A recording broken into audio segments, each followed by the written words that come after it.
আলাইকুম, 3 grammars in 1 এ আপনাকে স্বাগতম। আজকের এই পর্বে আমরা আরবি, বাংলা এবং ইংরেজি ব্যাকরণ নিয়ে আলোচনা করব। আমরা জানি যখন আমরা কোনো কিছু মুখে উচ্চারণ করি তখন আমরা এটাকে বলি ধ্বনি, আর ধ্বনিকে ইংরেজিতে বলা হয় সাউন্ড, আর এই ধ্বনিকে আরবিতে বলা হয় সাউন্ড।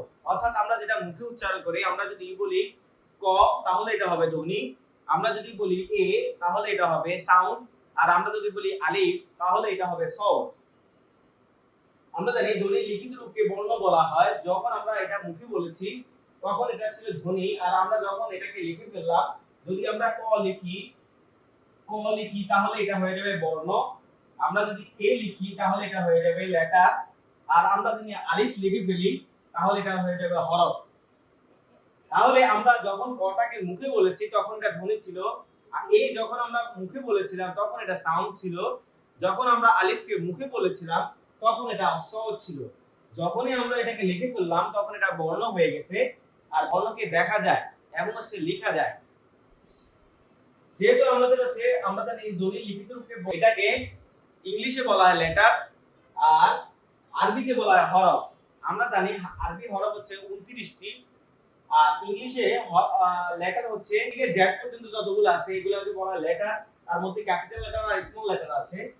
এর পরবর্তীতে আমাদের যে আলোচনা, আমরা জানি বর্ণ হয়, যখন আমরা ধ্বনি লিখিত রূপে বর্ণ বলছি একাধিক বর্ণ মিলে একটা কি হয়ে যায়, শব্দ হয়ে যায়। শব্দটাকে ইংলিশে বলা হয় ওয়ার্ড, আর আরবিতে বলা হয় কালিমা।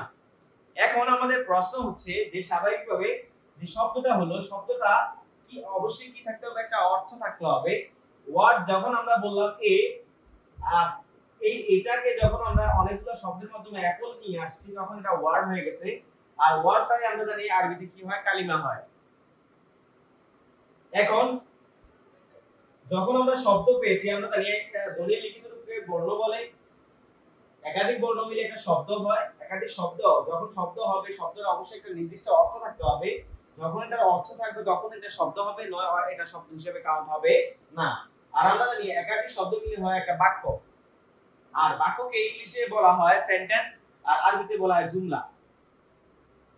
আশা করি এই আলোচনাটি আপনারা বুঝতে পেরেছেন। যদি আপনাদের আলোচনাটি পছন্দ হয়ে থাকে তাহলে লাইক করবেন, কমেন্ট করবেন, শেয়ার করবেন।